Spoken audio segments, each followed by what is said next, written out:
Well, howdy, hey, welcome to Cereal at Midnight. My name is Heath, and in this episode, we're talking about new releases. I got a stack of goodies that I want to talk with you about, things that are just hot off the presses. You know where we should kick it off? Bugsy Malone, part of the Paramount Presents line. This is a crazy movie, but a lot of us that grew up with it love it. It is essentially, if you don't know, I won't talk too much about it, but if you don't know, Scott Baio, Jodie Foster. It is a gangster movie in the style of like it's a 70s movie, so the very much, you know, the path that was opened by The Godfather, but it's a 20s style gangster movie with children.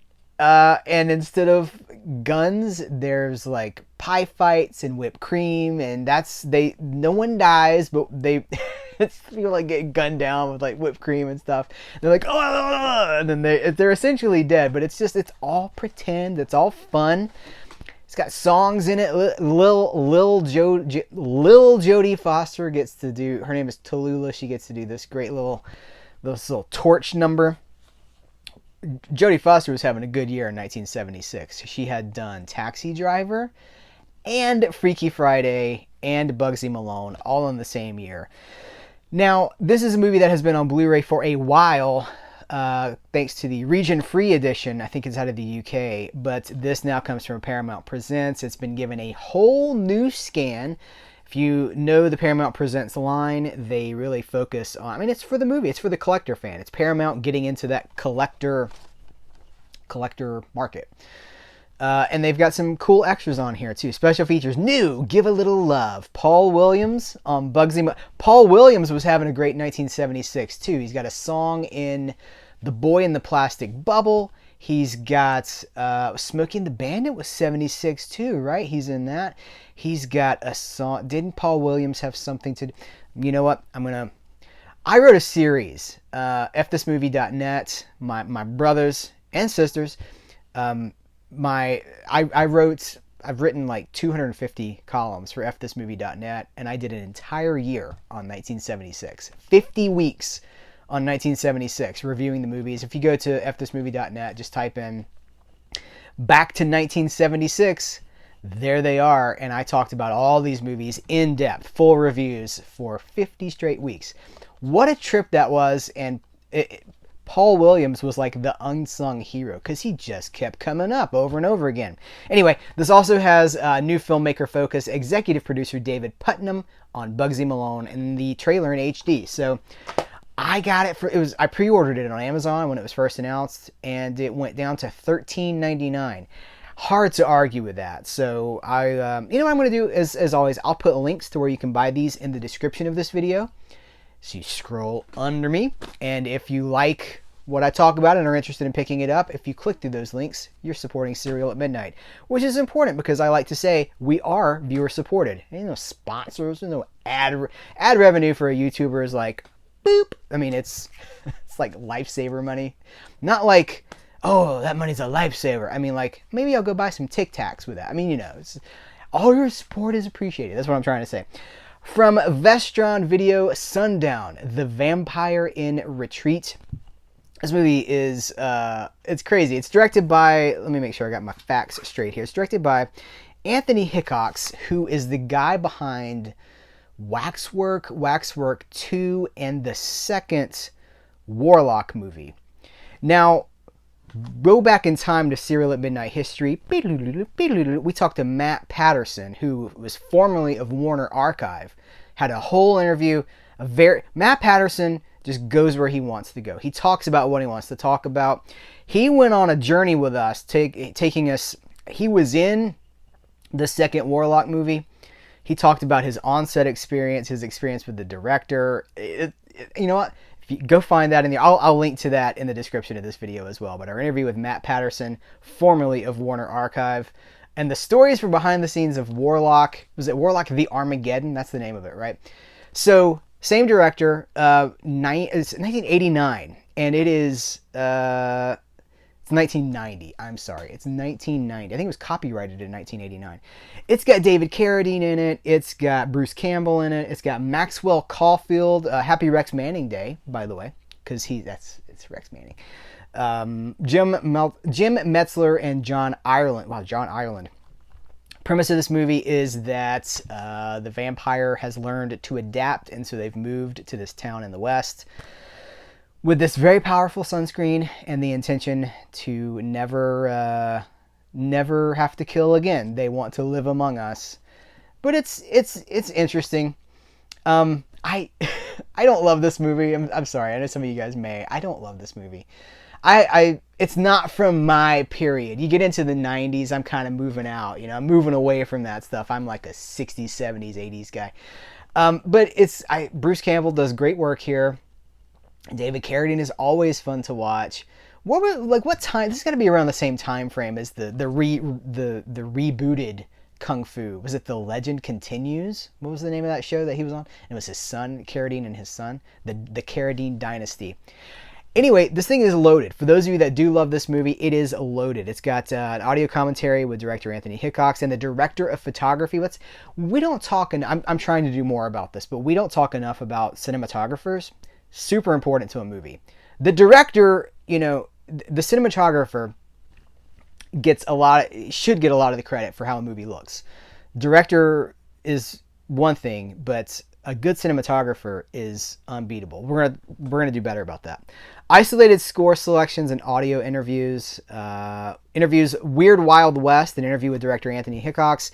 Bloodsuckers from Purgatory, that's with the special effects makeup creator. The Memories of Moab, an interview with Bruce Campbell. This is my boomstick. A Vampire Reformed, that's not from this movie, that's from Evil. What is it? Army of Darkness, right? An interview with actor David Carradine, and a true character, an interview with actor M. Emmett Walsh. Then it's got your trailers, your still gallery. Some of this is new.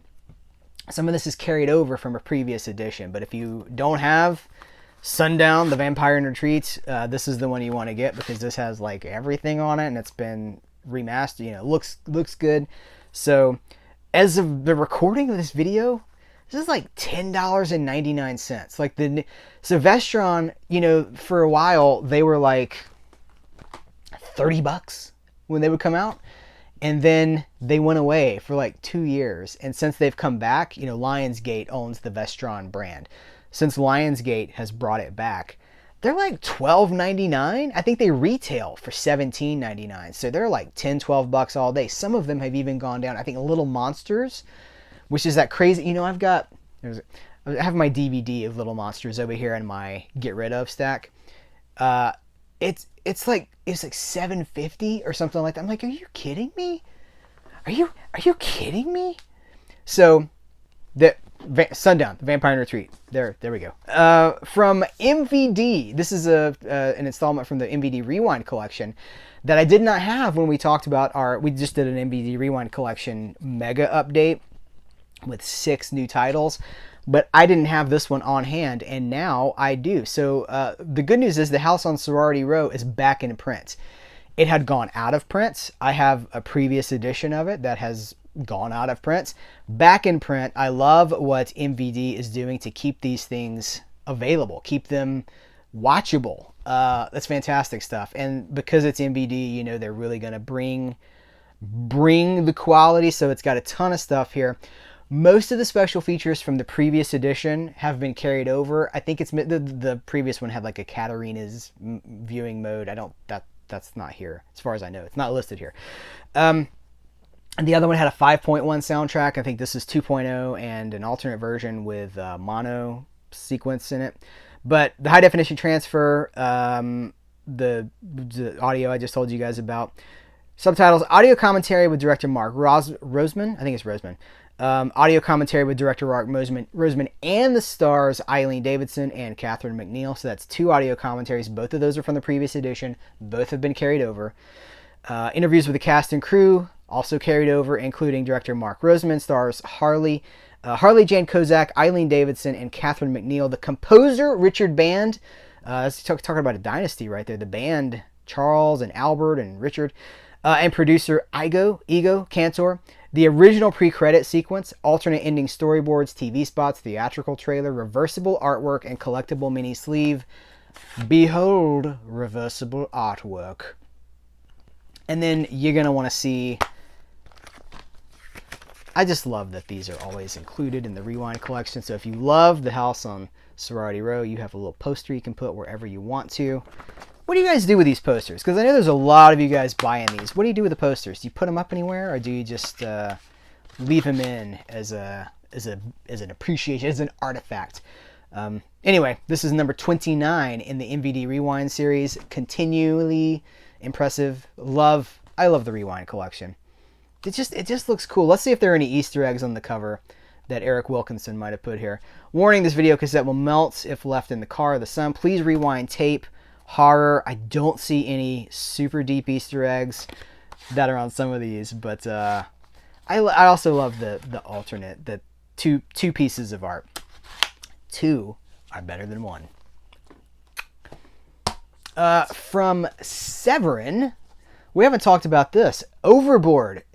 Isn't it wild that Severin released Overboard? Now, I understand why they did, because it's a great movie, and it's got a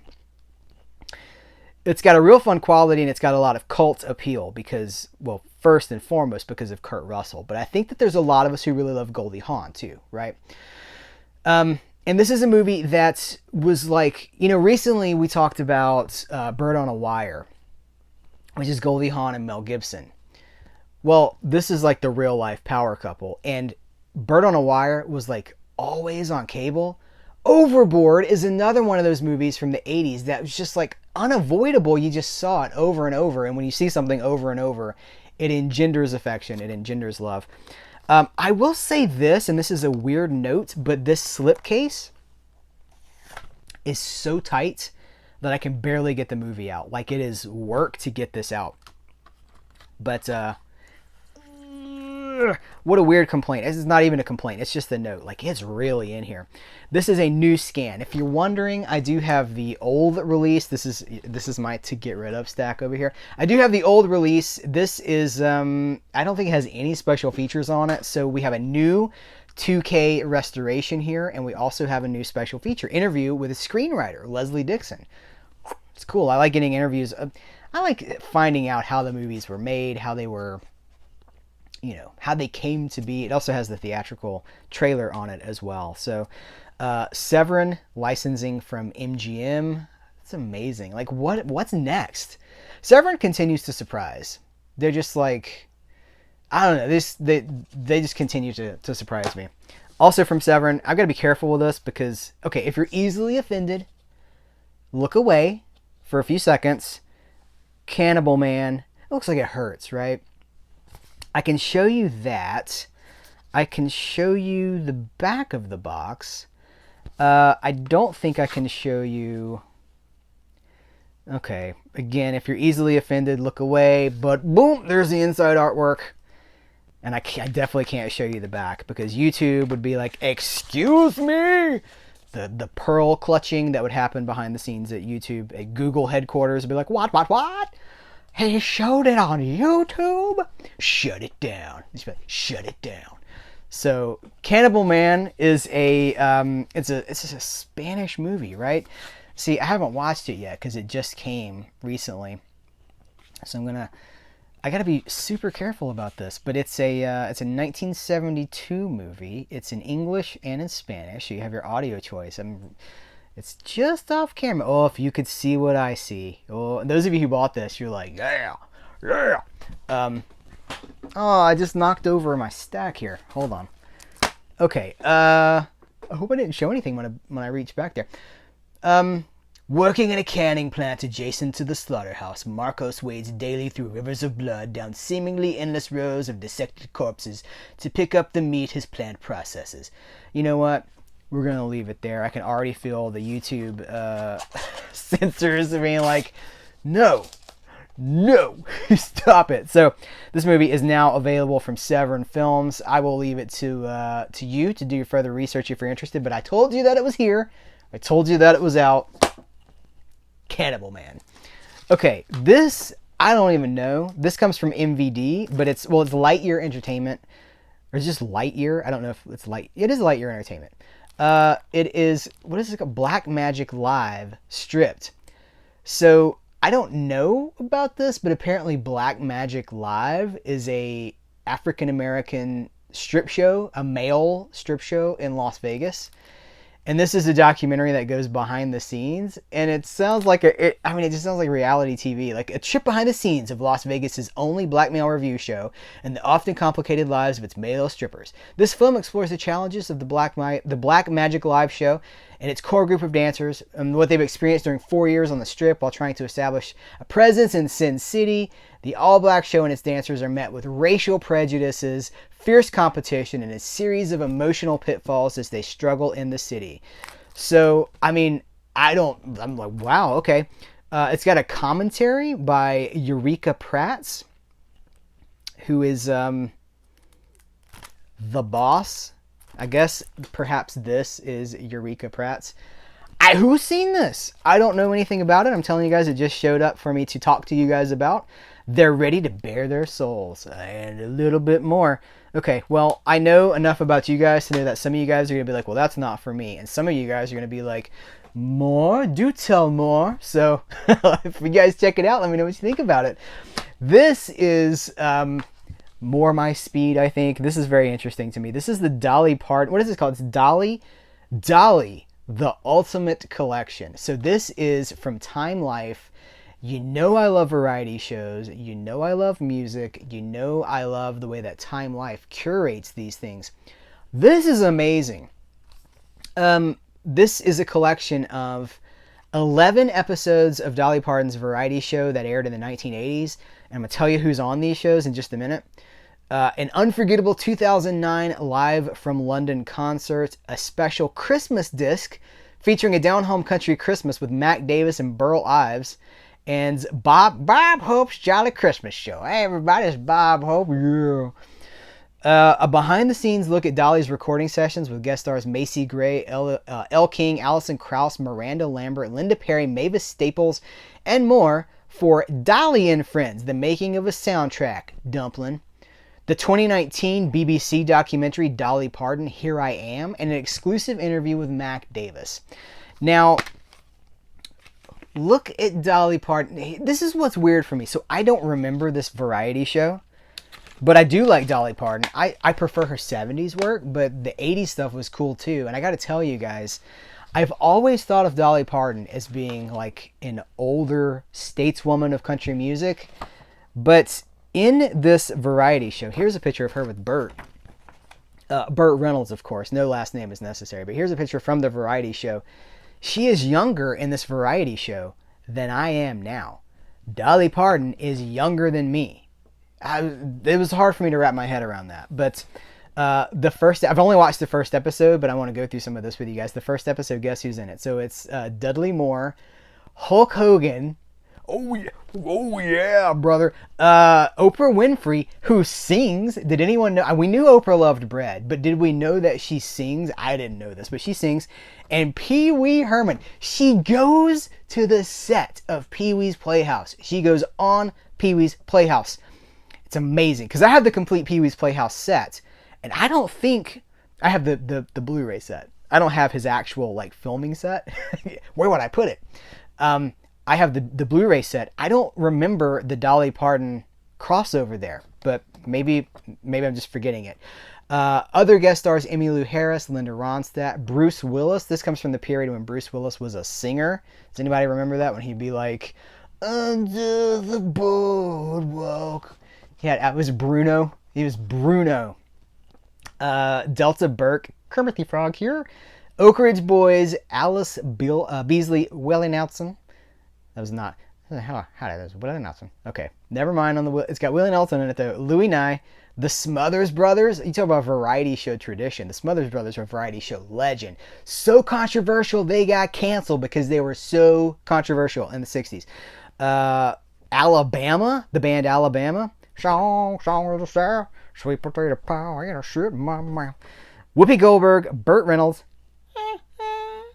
Patrick Duffy, Christine Ebersol, Patti LaBelle, Juice Newton, Miss Piggy, Jerry Reed, Eastbound and Down, Mother Hee-Haw, Charles Durning, James Gregory, Kenny Rogers, Chet Atkins, Porter Wagoner, Grand Ole Opry stars, Bob Hope, Jerry Lee Lewis, Joshua Jab Cougar, the bad boy from Buffalo, he just sensed that someone's mentioned Jerry Lee Lewis.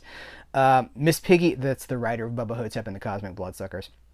Miss Piggy again, Loretta Swift. That's okay. That's a good place to wrap it up. But like, dude, what an amazing loaded package here. And it's a 6-disc set, so there's three.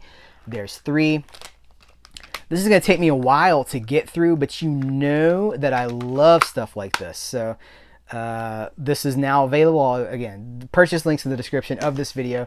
I love when Time Life products get like widespread main market editions, because a lot of times you have to order directly through them. This is like Amazon now, so anybody can get it. Last but not least, I have two new releases from Film Movement, and I've watched neither one, but I wanted to talk to you guys about them. Dead Pigs, a film by Kathy Yan, and You Will Die at 20, a film by Amjad Abu Alala.